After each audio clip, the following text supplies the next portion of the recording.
alguma atualização de NVLink, alguma coisa interessante em relação a isso, nessa nova arquitetura? Então,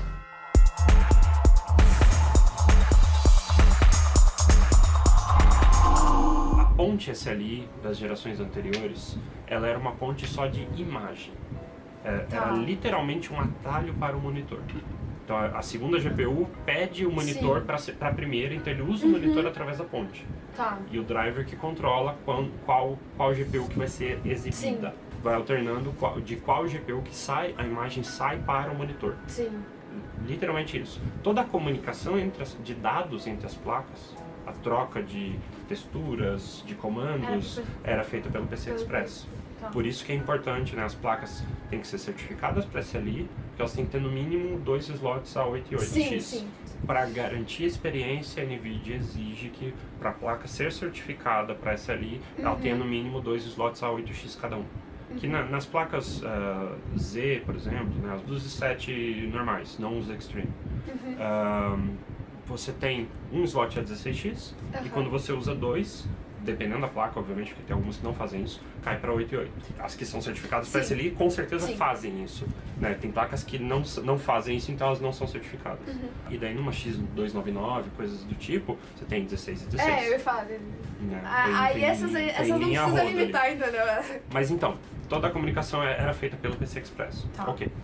E a ponte mais antiga, né, antes da série 10, ela funcionava bem até Quad HD 60 Hz. Aí a ponte HB recebeu um upgrade, ela funciona bem até 4K 60 Hz. Acima de 60 a ponte já vira um gargalo. Então assim, você não tem uma limitação de desempenho, mas você vai ver mais umas travadinhas, não funciona tão legal. Quando passa dos 60 FPS em 4K usando duas 1080 Ti, por exemplo. E daí agora mudou tudo, então tira a ponte antiga, não existe mais. E agora a gente colocou um NVLink nas placas. Então o NVLink ele é um barramento feito pela NVIDIA para comunicação de dados. Então uma placa tem acesso à memória da outra. Olha que maravilha. Então é conexão direta. Direta. E tem uma banda altíssima. Então assim, na 2080 Ti, o NVLink tem 100 GB por segundo. E na 2080 normal, o NVLink tem 50 GB por segundo, para cada lado. Bidirecional. Então é 50 para um lado e 50 para o outro simultâneo. No quesito de compatibilidade, porque eu já vi muita gente reclamando do SLI, tipo, o jogo até suporta o SLI, mas não funciona. Tipo, tá dizendo que funciona, mas não funciona. Existe alguma ação, eu não sei de quem que na verdade deveria vir essa ação, mas existe alguma ação acontecendo para que as próximas gerações funcionem o SLI, aproveitando agora que a gente tem um NVLink, o negócio está funcionando mais redondo? Sim. Aí a gente tem uma série de fatores também que acabam complicando. Um deles a gente continua usando o SLI sobre o NVLink. Então, para isso funcionar, o jogo tem que ter suporte SLI.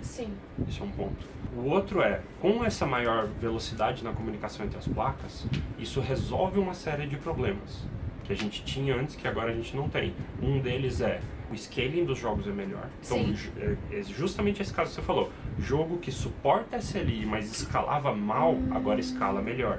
Eu vi um teste esses dias, se não me engano, do site TweakTown, que eles compararam SLI de 1080 Ti versus SLI de 2080 Ti.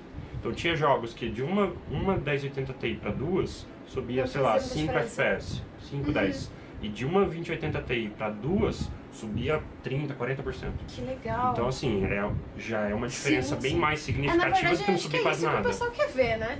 Se tu vai comprar uma segunda placa, tu quer ver... Mas ainda depende de que o jogo tenha suporte. O desenvolvimento dele tem que ser feito também de acordo, né? Isso tem uma série de complicações aí no meio. O desenvolvedor ele tem que preparar o jogo para o SLI funcionar, não é tipo mágica. Tem vários jogos hoje que utilizam efeitos temporais, ou seja, um frame depende do outro, que simplesmente não funcionam com SLI. Mas a gente tem a estrutura, né, no lugar.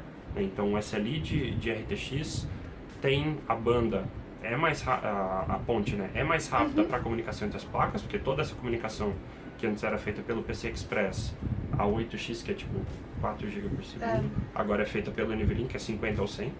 Então é muito mais rápida. E também o suporte a resoluções maiores também. Então a ponte da 2080, ela suporta, por exemplo, 3 monitores 4K 144 Hz. Então, assim, tem chão. Tipo, desafio aceito. Ou em casa.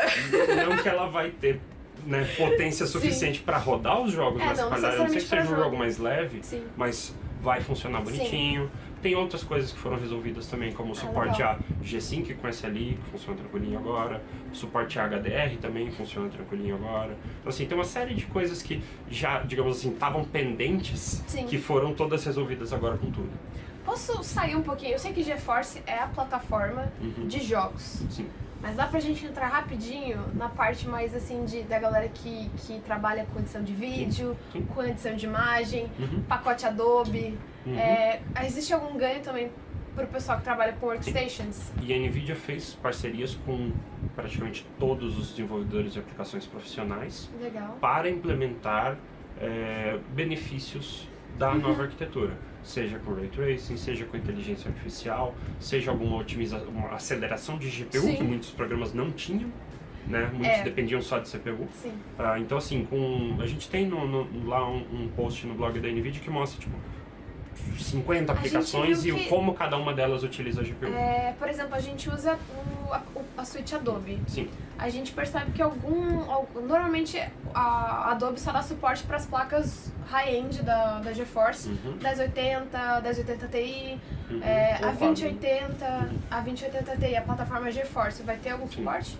A ideia é que sim. Ou seja, tudo que a aplicação CUDA, independe de qual GPU, se a GPU é GeForce, Quadro, Tesla, vai rodar do mesmo jeito. Legal. Lógico, dependendo do suporte que a GPU tenha, mas dá para utilizar numa boa.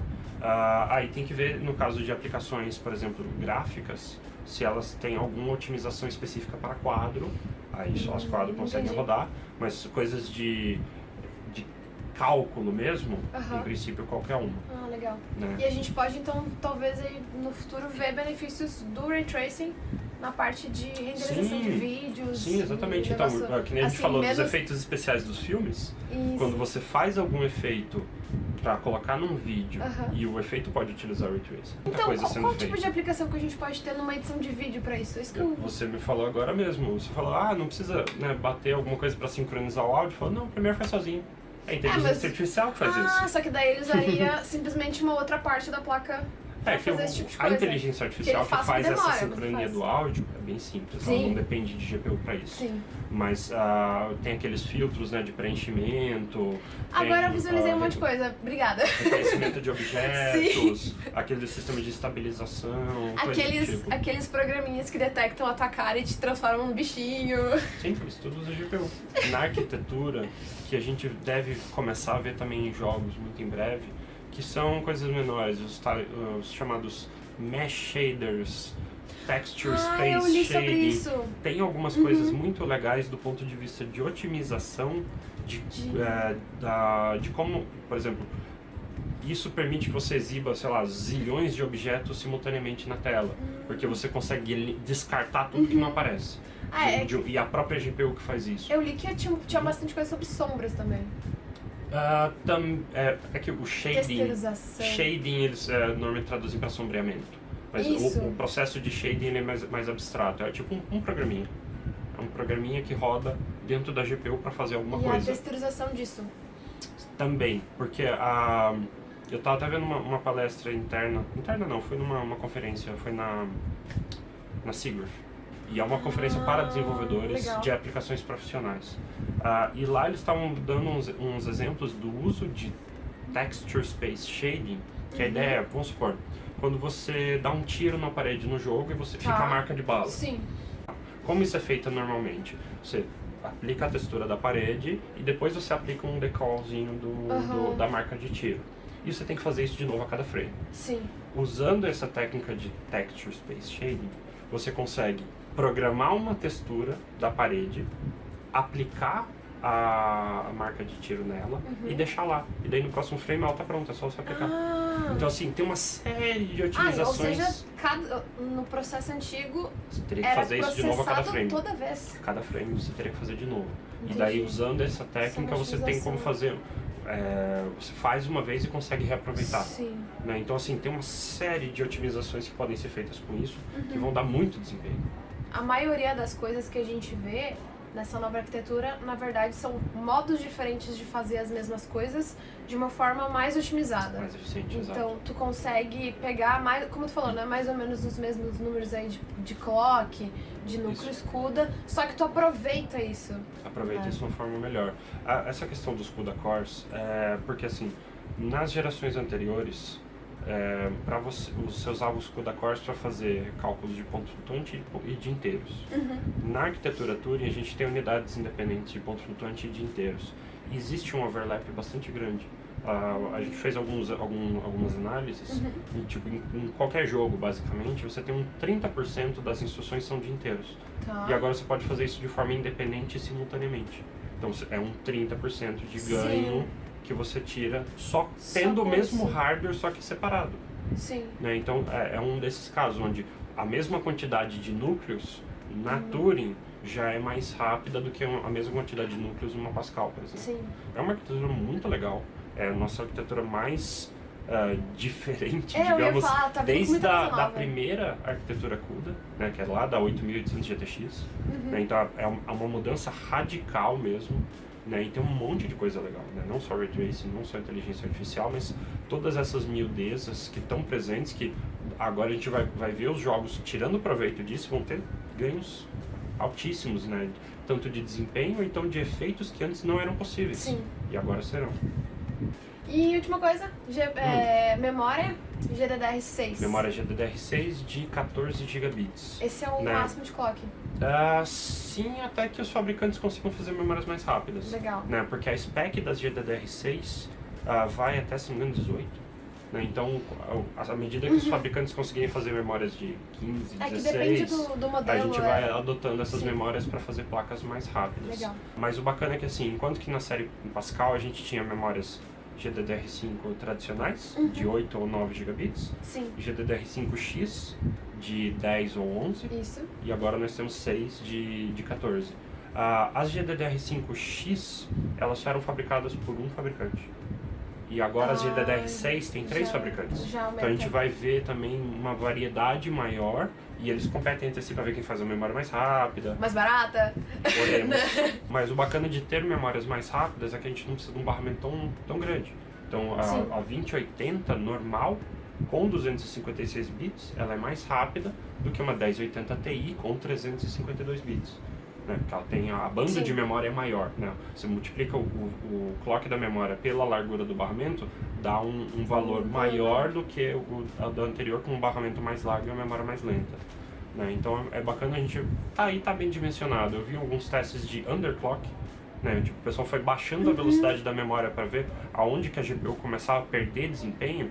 E tipo, em uns 12 gigabits ela já perdia bastante. Então 14 tá na medida. Tá ok.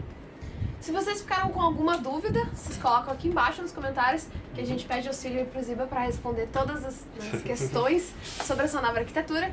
Se você não se inscreveu, eu repito, é o Ziba que está pedindo, não eu. Se inscreve, dá o like, ativa sininho, as notificações, comente, compartilhe, né? A gente quer saber a opinião de vocês sobre todas essas coisas, né? O que vocês têm outras dúvidas, né? É sempre bom a gente poder aclarar, esclarecer tudo. Então, muito obrigada pela presença. Fiquem ligados que vai ter mais conteúdo aí, tem mais coisa vindo, então até a próxima.